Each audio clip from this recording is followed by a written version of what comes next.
Thanks for joining us on episode 1471 of the Inspired Stewardship Podcast. I'm Luis Hernandez.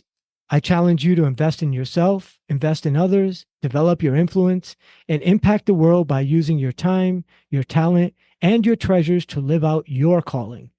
Having the ability to find your community of success is key, and one way to be inspired to do this is to listen to this, the Inspired Stewardship Podcast, with my friend Scott Mader. When I first started, and the first time I could run a mile, I was like, oh my God, this is crazy. I can't believe I just ran a mile. And then it's 2, and every time it felt like more and more. Now I'm not like as impressed by that. And I started hanging around with other runners, want to get better. So you find the people, you start seeing people who ran more, and you're like, oh man. And then before you know it, you're hanging out with them all the time, and you're running 10, 12, 20 miles. And it just becomes a norm. Welcome, and thank you for joining us on the Inspired Stewardship Podcast. If you truly desire to become the person who God wants you to be, then you must learn to use your time, your talent, and your treasures for your true calling. In the Inspired Stewardship Podcast, you will learn to invest in yourself, invest in others, and develop your influence so that you can impact the world.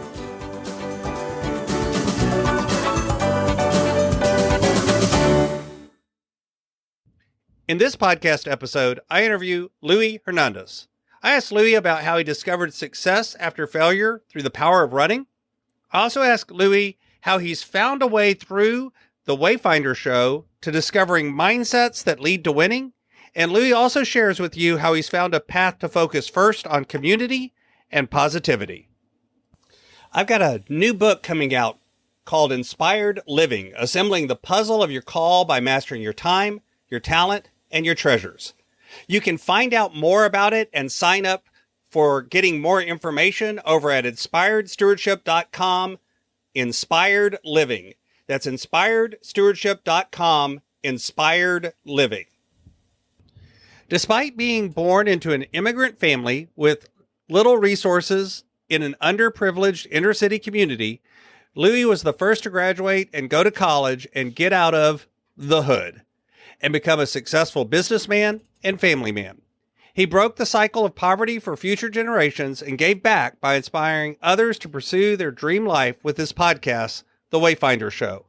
After building a wildly successful real estate investment empire in Baltimore, Maryland during his 20s, he turned around and lost it all during the 2008-09 housing collapse. This was with kids of 1 and 3 years old at the time. They lost their house, they lost everything, and they had to start all over. They did so in Colorado, where Luis took a step back to learn more about businesses by pursuing an MBA and focusing first on being a good father and a good husband. Then he founded a boutique real estate firm in Denver, Colorado called the Pioneer Group Realty. Along the way, he also got into long-distance running, which taught him so much about what it takes to be successful and helped him build an amazing community of friends, and has taken him all over the world. He's recently earned his 6th start of the World Marathon Majors. Welcome to the show, Luis. Oh, thank you for having me, Scott. It's great to be here. Absolutely. I talked a little bit in the intro about some of your journey growing up, struggling, having some challenges, and then now wanting to put this message out through the Wayfinder show about how other folks can get past that and how you can help them. Could you share a little bit more about your journey and why is this the message that you're wanting to put out into the world? Oh, that's a great question. Really, I don't think like my story's really that special. There's been a ton of people who started off with a rough life and have turned it around and been successful and some with much worse circumstances. And I didn't, because that was all I knew growing up, it didn't really feel like that was the wrong way or anything, right? It was more like... It's normal, right? Totally, exactly. It's more like when I got into my middle ages and, you know, my kids, I had kids and all that. And then we actually lost everything again. You know, I had some great success and then I was in real estate in '08 and we lost everything. And then I spent my next few years thinking, trying to figure out, and I'll actually say I'm still there and I'll probably spend the rest of my life figuring out what I want to do with my life, really. And that's why the term to me, Wayfinder, that we named our show after is such a great term. I think it became something that once you embrace that life is a journey and it's okay to not have all the answers right now and just put one foot in front of the other and the way will present itself, then life can be really fun and enjoyable, right? And so I think that's it. And then also just to highlight how to overcome, to highlight two things. One is everybody's had a struggle or has a struggle, and everybody's overcome them. And especially in our younger years, we get so caught up in those struggles that we think, oh, that's it for me. I'm done. I just got locked up. My life is over. You know what I mean? Or what have you. And initially, the guest profile I was going for were the people who had all that as youth, and then they still succeeded, became very successful. Our first guest was in jail. Our first few, they were in jail. One of them robbed a federal bank, robbed the banks and went to federal prison. Another one, it was in federal prison for years for dealing drugs and went on to Yale Law School and does all kinds of great things. I mean, like amazing people like that. And then I got more captivated by the folks who like they're subject matter experts in some of these things, these limiting beliefs that we have, like how to overcome them, right? Or just how to level up in some area of life. Because as we get older, it isn't just becoming successful with our careers or our partnerships or relationships or what have you. It's everything, right? Where we now have kids, right? How to become a successful parent, how to now mine a teenager. So it's a whole different level of parenting, right? But actually teenagers are just, you're repeating the toddler years, only they're bigger now and you can't really stick them in the corner as easily. Oh yeah, no, it's mentally a much greater challenge. Yeah. I taught sixth, seventh, eighth. I taught middle school and high school for years. So I'm very familiar with teenagers and they're exactly. I had a class full of them. Oh, wow. Yeah. No, I wish I could go back in time and have the toddlers all over again. But it really has become more of a show where, we get inspiration to overcome challenges and all that and go after it and go after our dreams and live a dream life. And also just talk to people who are going to give us the tools, essentially, that are going to help us, live better lives. So a couple of things came to mind as you were talking about that, and I wanted to ask you to unpack them a little bit more. I think a lot of times, two things. One is you described how you were growing up in poverty, these sorts of things, but it was just normal. That's right. Just you. That's what it is. That's right. And you're surrounded by it. And it is that sort of, and I think that happens a lot where we normalize whatever it is. It could be an abusive situation. It could be an addiction situation. It could be a good situation. Doesn't matter if it's good or bad. It's just because it's the way it is, it becomes normal. How did that apply? And then what made you recognize that, yeah, this feels normal, but that doesn't necessarily mean that this is what I need to keep doing? You know what I mean? How did you break out of it? What caused you to trigger that? Oh, gosh. I don't know if there's one thing, right? I think that it's a series of events. Like, I don't know. I think the big breakthrough for me was going away to college, right? Okay. And then that really got me out of my hood, right? Like, and I had a roommate. He was, his father was a professor at the school.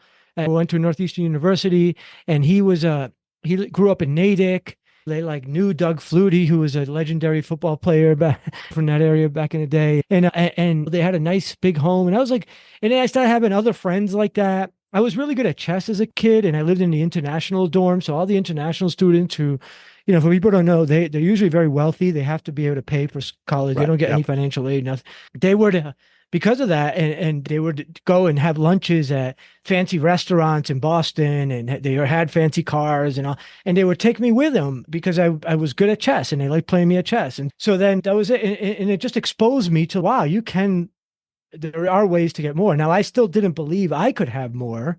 That took many years, but at least I could see there are real people. It's not just TV, right? Mm. And I think that's it. And then other things start to become normal that weren't. Before, all of my friends in college were not dealing drugs. They were not violent. They were not gangsters. And they were good people and fun to hang around with. So then when I'd go back, that started to feel abnormal, right? So, and my norms start to feel like, okay, I can go to a party and actually have fun and not worry about my life there being a shootout or something later in life. So, like you said, there are norms that you can get into, and once they become normal, it's really powerful, Mm-hmm. right? But the key is to make the things you want and that are positive to be a norm. Mm-hmm. So Mm-hmm. it just is. The best example I can give you right now is I run a lot. We'll probably talk more about my running. Like running has had a big impact on my life. Okay. But most days I run about 5 to 6 days a week. And most days I run at a minimum 5 miles. Some days I run a lot more than that. When I'm training for a marathon, there's very few days of the week when I run less than double digits. And at first, when I first started and the first time I could run a mile, I was like, oh my God, this is crazy. I can't believe I just ran a mile. And then it's two. And every time it felt like more and more. Now I'm not like as impressed by that. And I started hanging around with other runners and you want to get better. So you find the people, you start seeing people who ran more and you're like, oh man. And then before you know it, you're hanging out with them all the time and you're running 10, 12, 20 miles with them, right? And it just becomes a norm. And so you just talk about, oh yeah, I just did 20 this morning. You know what I mean? And it's like a normal thing. And Mm-hmm. that's really weird. And I'm reminded of this because when I'm around somebody who's not my running friend and they ask me how much I might casually say my run this morning, they'll be like, oh, how much did you run? And I'll just say, for me, a casual run, 5, 6 miles. And they're thinking like, holy cow, like Right. that's a lot of miles. But to me, that's my norm now. And a lot of the people I'm around, that's a norm. I have a group of people I go out with at 5 in the morning, and we usually run 5 to 6 miles every single morning, or at least 3 days a week, I should say. And that's just a normal thing. So I say it very casually because it is casual for me. It's not to try and impress. It's not anything like that. It just is my norm. And I think, again, hearing some things in that, so some of what, quote, broke you out was literally just changing your environment, seeing a different picture, seeing a different reality, Totally. being exposed to different people. It's one of the reasons I coach and I work with people all over the world. And I've had clients in 16, 17 countries now. That's right. And all of a sudden and then I've traveled internationally. And guess what? That gives me a framework and a view of things that not everybody has, because That's right.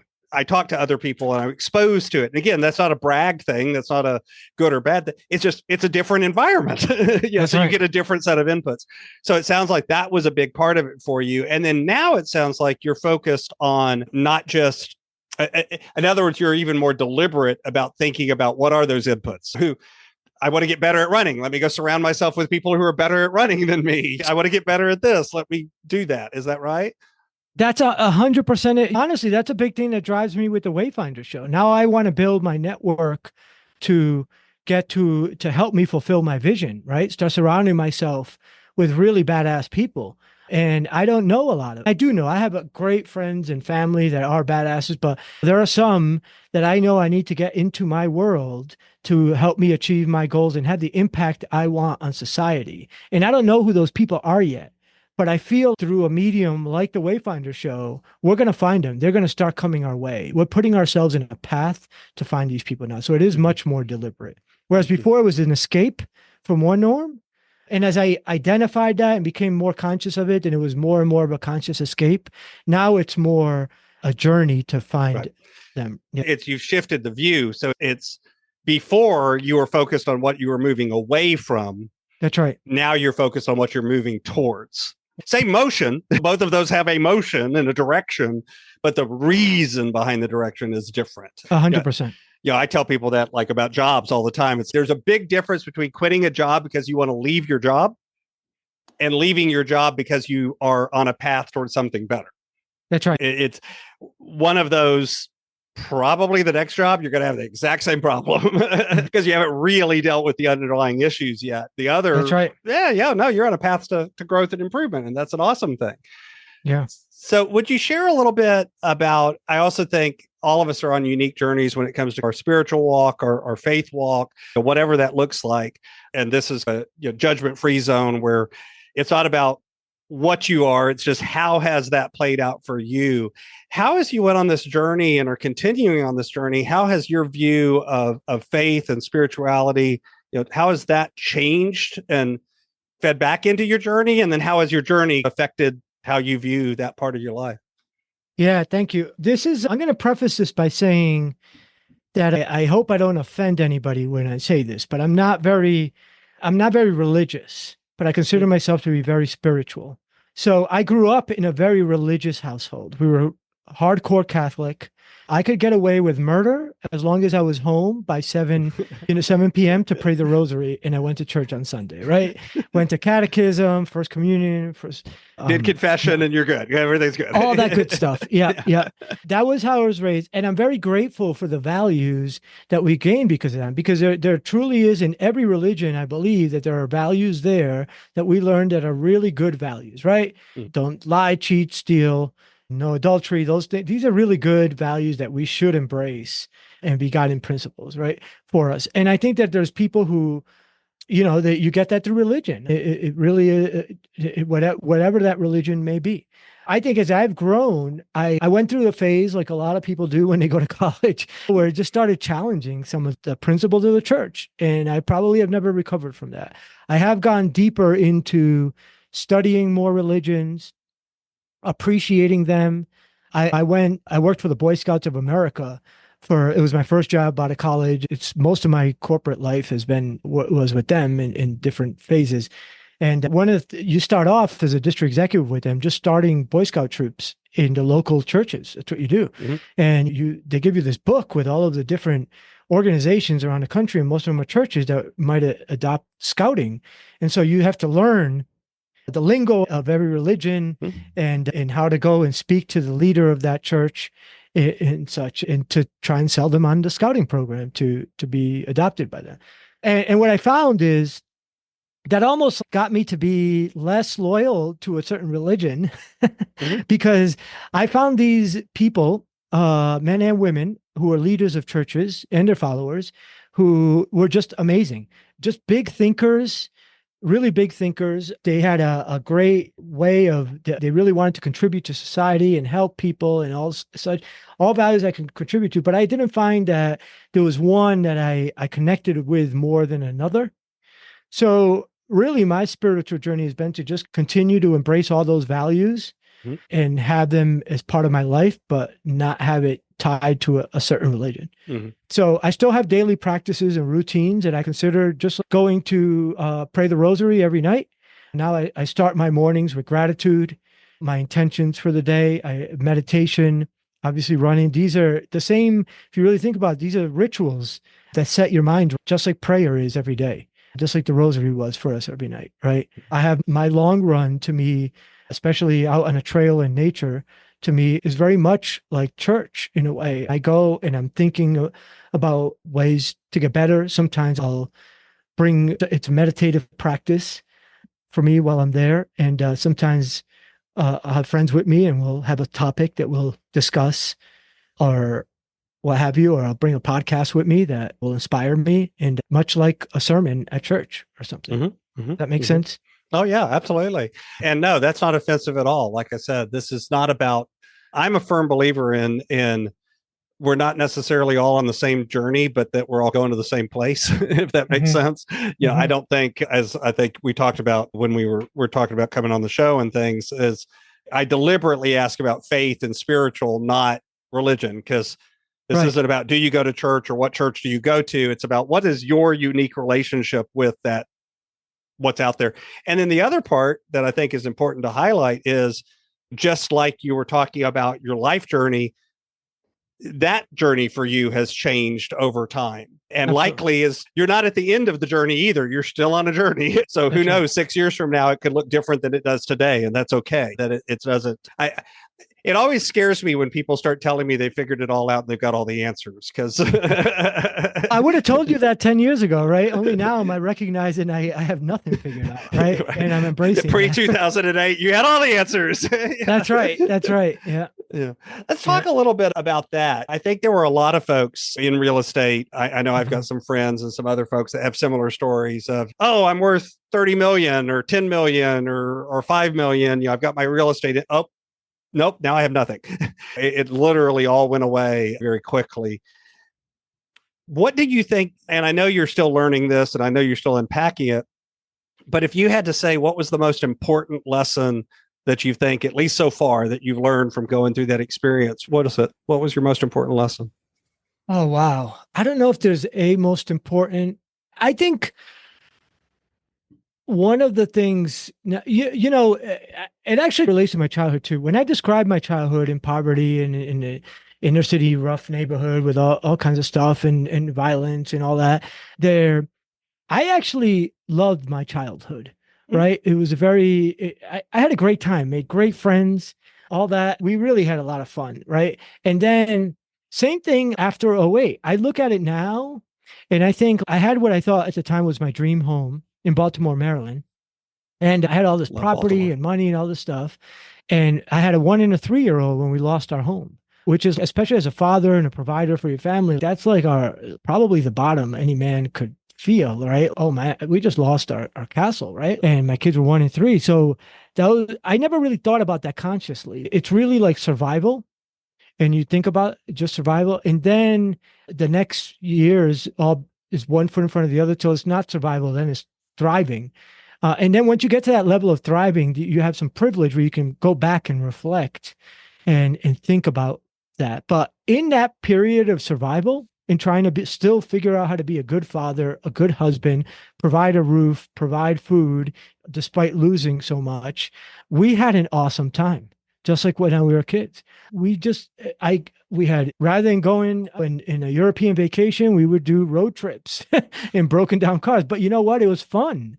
We had a great time. We still did things. We still always had, as my wife likes to put it, the universe will always provide. I guess this ties into spirituality. It was a higher power that still took care of us. And not only took care of us, but we felt we had a good time. Our kids went to good schools.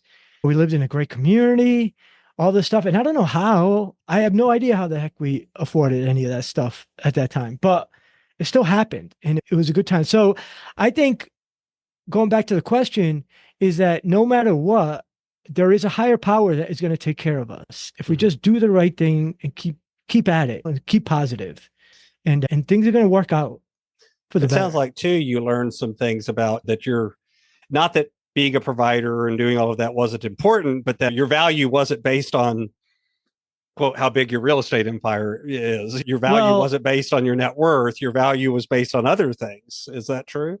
Yeah, absolutely. That's a great point. I think still am not back up to the net worth I had, but I feel like a much wealthier person, much richer. Back then, I was a stress case. I was angry. For the first time in my life, I had money. I was able to give. I was able to buy. I bought a home that I was hoping my mother would move into, but she didn't want to move to Rhode Island, to Baltimore. But I had everything I could ever have dreamed of as a kid at that point, but I wasn't happy. I was angry. I don't know. I'm still not totally sure what it was, but now I don't have that kind of net worth or that many assets. And I'm a pretty happy-go-lucky guy. I feel blessed. I have great community around me. My family loves me. I love them. They're great to be around, good health, the whole nine. It's hard for me to get angry. I feel just very content all the time. Do I want more? Yes, but not so much in those material things that I thought I wanted back then. Do I want a bigger bank account? Yes, but I'm not going to go after it in a way that's going to make me miserable, right? Like I was back then. Right. Mm-hmm. Do I want certain other goodies? Maybe. I don't know. There's not many goodies anymore that really, I feel like I don't want a big yacht. I don't even really want a really big house anymore. Like I couldn't imagine living in a house I lived in back then in '08 because I don't want that anymore. It's just the simple things. I want to be able to get up and do whatever I want and have that freedom to do what I want with the people I love. And that's it. Yeah. So. A lot of, I think, a lot of folks, it confuse, as an example, and you use the word content, that they confuse contentment with complacency, and those are completely different emotions. Complacency is I'm here and I'm stuck here, and it's a negative feeling, where contentment is if I have a lot, I'll be happy with it. If I have a little, I'll be happy with that too, because it's not about the stuff anymore. It's about finding joy and happiness and, like you said, relationships and other things. It's not what I have isn't what determines what I'm worth. My worth is deeper than that. So that's it. That's really well put. Never thought about it like that. Yeah. I also think we think if you're content, you can't be driven. And it's, oh, no, those are not mutually exclusive things. I could, like That's you right. said, I can want more, but also be happy with what I've got. Absolutely. Yeah. It's like people think you have to be unhappy to want more. No, that's a choice. That's not a requirement. Yeah. Yeah. I really think about the times when I've been most unhappy in my life was that era when I was having extreme success in my business, probably '05 to '08, '09. That's it. Other than that, I've always pretty much been a happy-go-lucky guy when I've had to take a job that I really didn't want to do, that I've also not been happy about. Sure.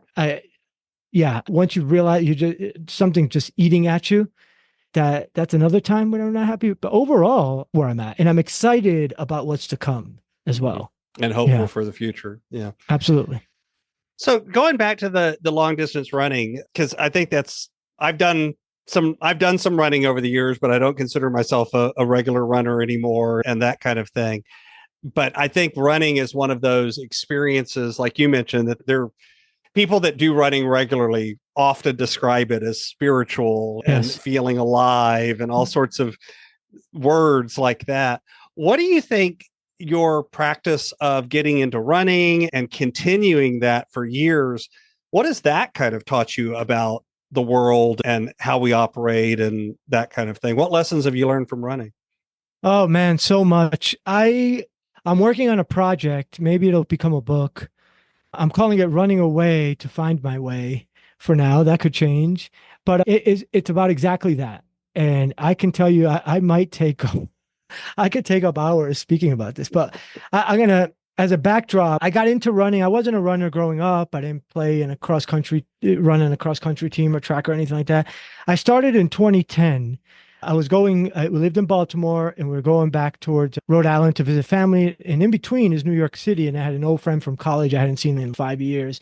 And he's that friend. We all have him. Maybe we are that person who's not very athletic, clumsy. Maybe not very health conscious, all this stuff, but is a great friend. And I'd seen him for the first time. He's a very good friend of mine from college. And it was like, hey, what are you up to? He's, oh, I'm running a marathon. And I was like, ah, man, come on, you of all people. And he's, no, I am. And he finally convinced me he was. And I got intrigued. I'm like, what is that about? And mind you, this is on the heels of us losing our business and our home and all this stuff. And I started, and I'm like, so I ask him all these questions and he hands me this book. It's called The Non-Runners Marathon Training. And it's a class held at, I think it's University of Idaho or something. I can't remember. I know it starts with an I, and I think it's either Idaho or Iowa. And these two professors that they teach this class, and it's to run a marathon. And the final exam is you got to run a marathon. No time, anything like that. And the book reads like a journal where they tell you what you got to do every week. And in between every week is a journal from the students of the class. They talk about it.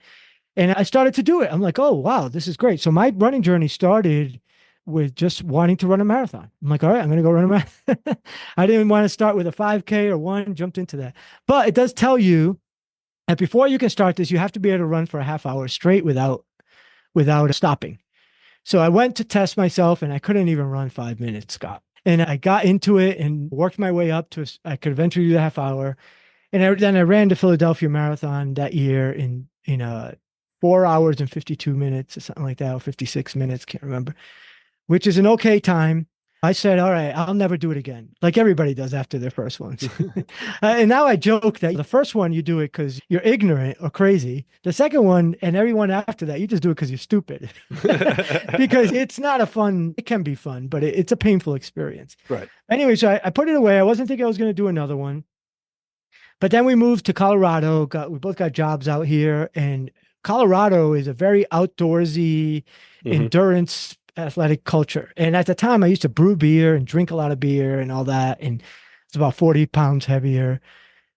And so I was like, all right, I justified my beer drinking by running. So I would go but here every brew pub, every brewery, all that, they all have running clubs. So I started going to one, meeting people. And the first day I'm thinking, all right, I just ran a marathon, no big deal. And I go and they were like, little old ladies that were like 40 years older than me that were burning me. Just going, and I'm like, how is this possible? And I couldn't. And so I just started hanging out with them and asking them questions. And then I started getting faster and slimmer. And over time, you hear people talk about things like the Boston Marathon. And I'm like, oh yeah, I remember that. That's when you could drink on the streets in Boston. I remember that in undergrad. And you start having all these goals. People start telling you about how they go all over the world to travel and all this stuff. And it just gave me this big exposure. And I just kept getting intrigued and kept setting another goal, a bigger goal and a bigger goal and a bigger goal.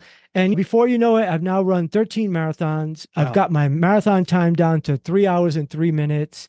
I've run all 6 world majors now. I've traveled the world for marathon. I brought my family with me. Mind you, before this, I'd never traveled anywhere outside the United States. And I know people from all over the world from it. It's just been incredible. And I was a poor kid growing up. Like you still have, even when you get out and you go to college, you still have this limiting belief that you don't belong, you can't hang. But with my running friends, we were all equalized, right? We were all runners. And so I'd get invited to hang out with people, again, much like when I used to play chess in college, that these kids would take me out, and running gave me that and those connections. And then you start seeing how these people live and how they think and how they act and all that.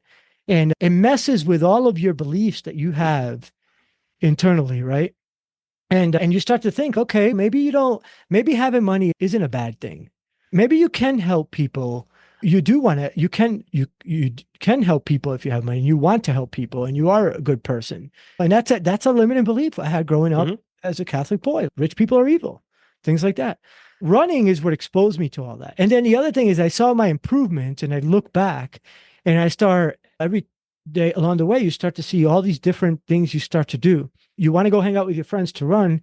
So that means you're not going out late at night partying. Okay. You don't want to get injured. So you start doing all the little things when nobody's looking, like stretching and a little bit of strength training and eating good foods and all these things. Yeah. It wasn't for me to be healthy.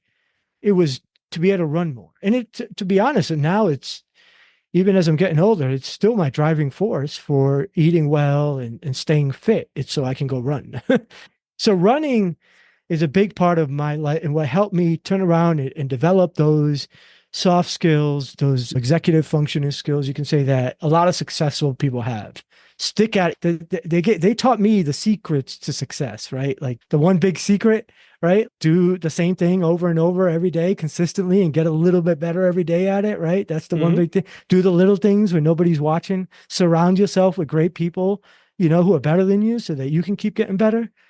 Those little success tricks are what running gave me that I've never consciously had from anybody else, right? Yeah. When you look at that too, like you said, that the consistency habit, the changing, it for you at least, it was a keystone habit. It's one of those habits that allowed you to change a whole bunch of other habits. Right. It lets you, and therefore it snowballs or trickles down or affects others. And that can be different for different people, I think. But for you, that was running. Like I said, I've never been a real big runner. I did actually run a marathon whenever I was in college. And I jokingly, like a lot of people who've done a marathon, I jokingly say I've run 3 marathons. It was my first one, my only one, and my last one. Because like you said, you do one and you're like, yeah, this hurts. Why does anyone ever do this? Yeah. Oh, yeah. 100%. I can think of 2 that I've done that I'm like, when it's over, I'm like, that I didn't feel that way. But almost always I feel like, why the heck did I do this? Why did you do that? Yeah. And yet there is value from it. Don't get me wrong. I run some half marathons too. And again, I don't think you necessarily have to be a quote marathon runner to get the value that you're talking about out of running. For you, the marathons are important and you do them and you get value from them. But I bet you have running buddies that don't necessarily run marathons all the time, but they're running with and doing the exercise and the work and the consistency. Absolutely. Yeah. Absolutely. 100%. Yeah. For me, I say my vice has become running. People, it's golf, it's the bar, it's partying. Like for me, it's running. And I think that's a good one. Really, I think you're right. It doesn't have to be running. It could be anything. And like when I'm hiring somebody, I look for them to get I want to know that they have gone so deep into something, so entrenched that they are taking it. It's made them better people in some way, right? So that could be podcasting, right? That could be sewing, knitting. It doesn't matter, but I want to know that there's something that they are so passionate about that they've taken so deep beyond the elementary, because that tells me quite a bit, right? That they have ambition, they want to grow, they have the ability to keep learning and growing. They know how to they know how to solve problems, how to figure out how get through injury in the case of running, but it could be get through not having a supply if it's sewing, things like that. I was going to laugh. My wife is really big into crafts, and she's a big crafter. I don't, not my thing. I don't get it, but I love my wife. She has a craft room and she does crafting. And one of the things she does is needlework. And she does these really large, intricate, like she made a giant needlework thing that took her months and months and months. And she has what's called a needle minder, which is really just a little magnet that she can park her needle on. But the needle minder says, remember, me doing needlework is proof that I have the patience to stab something 64,000 times. You know? And I'm like, I love that. I like it. A little scary, but yeah. Not sure about my spouse saying that to me, but okay. You're not going to mess with her. But it is that idea of just sitting down and having that consistency and that patience and that ability to stick to something, even something that you quote find fun or energizing or good. Not everybody does that, even with stuff that's good for them and that they enjoy. Exactly. That's right. Yeah. We have, fortunately, I think both my kids have that with something. One of them is really big into vocals. She got herself into a local performing arts school and sings. Oh, cool. And she's so deep into it. She does the warm-up exercises every morning and keeps studying and looks at how singers sing and what their paths are. And it's not just singing for singing's sake to her. And now that she's a teenager, she's getting jobs at the local singing camps and all that to teach and all that. Cause she even said, I can learn more by teaching. I'm like, that's awesome. And yeah. And my other one is a comic book nerd, and she's so deep into it. She knows every issue of certain comics and all that. So it doesn't matter what it is, as long as there's something that they learn to go deep with. It's being able to be a quote geek about something. That's where it. You geek out on that one thing or that two things and really get deep into it. So I've got a few questions that I like to ask all of my guests, but before I ask you those, is there anything else about your running or about your journey that you'd like, or the show, the Wayfinder show, that you'd like to share with the listener?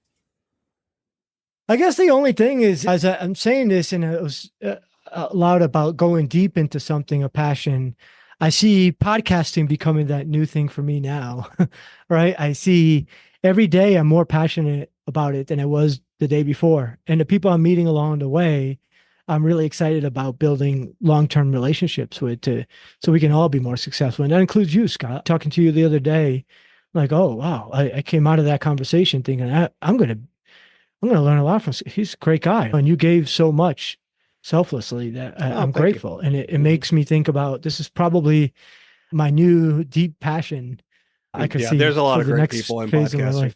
Yeah, absolutely. Yeah. You will meet and a lot of giving people too. I've had the reason why I try to help people out is because there was somebody when I got started, there were people that helped me out. So pay it forward. Mm-hmm. So my brand is Inspired Stewardship, and I run things through that lens of stewardship. And stewardship is one of those words that means a lot of different things to a lot of different people. And so I like to just ask people, when you hear that word stewardship, what does that word mean to you? Yeah, I was nervous. I was most nervous about this question because I wasn't too sure. I think about it as just like having a responsibility and taking the utmost care, making sure you fulfill that responsibility. So being a father, being a husband, being a servant, what have you, to me, the different roles, those all create responsibilities that I want to make sure I take great care of and am proud as to how I take that responsibility. Mm-hmm. So this is my favorite question that I like to ask everybody. Imagine for a minute that I invented this magic machine. And with this machine, I could pluck you from where you are today and transport you into the future, maybe 150, maybe 250 years. But through the power of this machine, you were able to look back and you were able to see your entire life, see all of the connections, all of the ripples, all of the impacts you've left behind. What impact do you hope you've left in the world? Wow. I saw that question and I kept avoiding it because I think the stewardship one had me stuck. But I think the impact, I guess there's two big driving forces. One is I'd like to inspire people to follow their dreams and leave the place. This, and I really got from the Boy Scouts, leave the campfire better than they found it. Leave the world just a little bit better than they found it somewhere, somehow. Okay. And that could be really small or really big, but I would love to be able to inspire people to do that. And I think if we do things to get people out of survival mode and into thrive mode, then they will be able to, right? Because then they'll be able to start thinking about that. How can I leave the world better? And then the other one, I think, is just to help build community. I think it's, especially in this world that we're in now, we're going into political season, which is just the worst time of the year, or 4-year cycles. It's just there's a lot of things happen because the powers, the people who are trying to get certain power, whatever, they prey on our fear and divide us. And then when we get, what we realize is when you get close to somebody, you actually have a conversation with them, you go on a run with them, you realize like it's not that bad. This person's not that bad because he has an EZ at the last end of his name, or he's a certain color, or he has a certain political belief, or anything like that. You know what I mean? So I think community does that. Just build communities. And those communities don't have to be your neighborhood or I grew up again in inner city neighborhood, and my community was that in our church and our ethnic enclaves. They should be, maybe they can revolve around passions like running or other things like that, bring different people together. So yeah, that's something I'm very passionate about, and I'm hoping to create with the Wayfinder show as well. Mm-hmm. So what's on the roadmap? What's coming up as you continue on through the rest of the year? Yeah, so I think most of my life I've been in real estate, as we talked about. I'm still a real estate broker here in Denver, Colorado, but I do a lot of consulting all over the country now for different family offices and institutions as well as still sell homes to first-time, and we have a team and such. I would like to phase out of that piece eventually, probably within the next 3 to 5 years, and focus more, probably always have some investments going on, and I'd like to focus on growing the podcast more. I see this being my next season in life as my wife and I become empty nesters. We want to probably become more nomadic. Maybe we're talking about a year in Japan, and then who knows, maybe getting a van and just traveling all of the Americas on a van, and then maybe Europe too, just doing that for a few years kind of thing. And I think the podcast is going to allow me to do that as well as build community while I'm doing that, which is important, and connect communities. So I think that's it. Awesome. Yeah. So you can find out more about Louis Hernandez over at the wayfindershow.com. Of course, that's also where you can find his great podcast, The Wayfinder Show. I'll have a link to that over in the show notes as well. Louis, anything else you'd like to share with the listener? Yeah, just one thing. It's just wayfindershow.com. We didn't buy the, probably should. So just wayfindershow.com. Yeah, if you need any real estate advice, help, whether it's representation as an agent or coming up with an investment plan, raise capital, what have you, I'm happy to help you with that. You can sign up at pioneergrouprealty.com for a free 15-minute consultation, and we'll figure out what to do from there if I can help. And if not, I'll just point you in the right direction. And other than that, I'm really just grateful to you, Scott, for having me here. And if there's anything I can do for your community, please say the word. I would love to give back. Absolutely. Thanks so much for being on. I appreciate having you here. Yeah, thank you.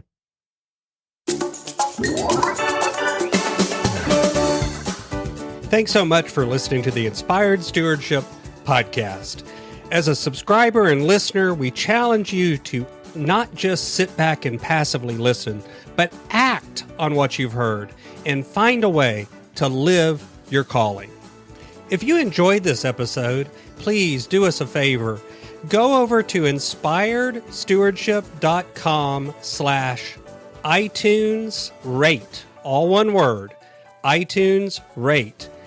It'll take you through how to leave a rating and review and how to make sure you're subscribed to the podcast so that you can get every episode as it comes out in your feed. Until next time, invest your time, your talent, and your treasures. Develop your influence and impact the world.